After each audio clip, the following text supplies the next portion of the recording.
अलग अलग अहेवालों बताव्યું છે કે કઈ રીતે મિડલ ઈસ્ટના સંકટના કારણે ઈરાન અમેરિકા ઇઝરાયલ યુદ્ધના કારણે જે સપ્લાય ચેન છે એ ખોરવાઈ છે, માલ આવી નથી રહ્યો। અચ્છા, ભારતમાંથી જે માલ મોકલવામાં આવે છે, ભારતમાંથી જેની નિકાસ કરવામાં આવે છે, એ માલ પણ અટકી પડ્યો છે। એના વેપારીઓને મોટા પાયે અસર છે। એની સાથે સાથે ઘણા બધા એવા ઉદ્યોગો છે જે એની સાથે સીધી રીતે સંકળાયેલા હોય, ત્યાં પણ સ્થિતિ ખરાબ બની રહી છે। હવે એક રિપોર્ટ જે સામે આવ્યો છે એ રિપોર્ટ પ્રમાણે અને એમાં આખો જે સર્વે કર્યો છે અને જે આંકડા આવ્યા છે ડેટા, એના અનુસાર દેશના લગભગ 10 મોટા શહેરો, એમાં ગુજરાતના અમદાવાદ સુરત સહિતના શહેરો છે કે જ્યાં હાઈરાઇઝ બિલ્ડિંગો બની રહી છે, નવા ફ્લેટ મોટા પ્રમાણમાં બની રહ્યા છે।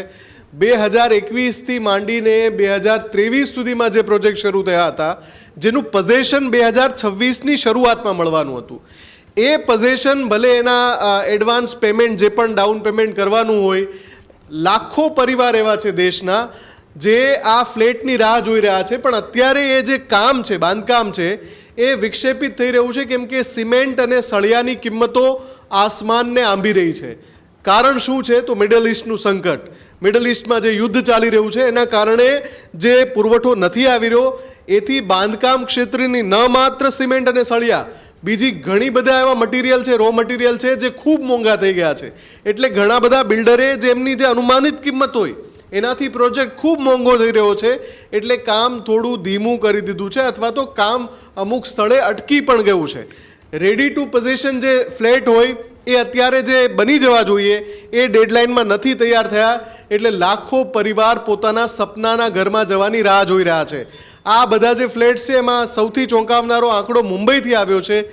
2 લાખથી વધારે ફ્લેટ 2026ના પહેલા 3 મહિનામાં સોંપવાની હતી ચાવી, પણ આ જે યુદ્ધ થયું એના કારણે 2 લાખથી વધારે ફ્લેટ અત્યારે સોંપી શકાય એવી સ્થિતિમાં તૈયાર જ નથી થયા।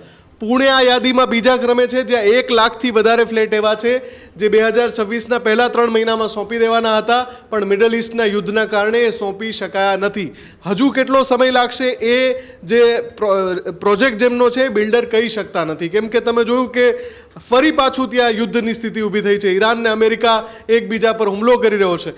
અમદાવાદ અને સુરતમાં પણ કેટલાક પ્રોજેક્ટ એવા છે જે અટવાયેલા છે। સારી વાત એ છે કે અમદાવાદ અને સુરતમાં એટલી મોટી સંખ્યા નથી જેટલી મુંબઈ અને પુણેમાં છે, પણ હા, ઘણા બધા ગુજરાતી જે પોતાના સપનાના ઘરની રાહ જોઈ રહ્યા છે એમને અત્યારે પણ ફ્લેટ મળ્યા નથી, અને હજુ ક્યારે ફ્લેટ મળશે એ નક્કી નથી મિડલ ઈસ્ટના તણાવના કારણે।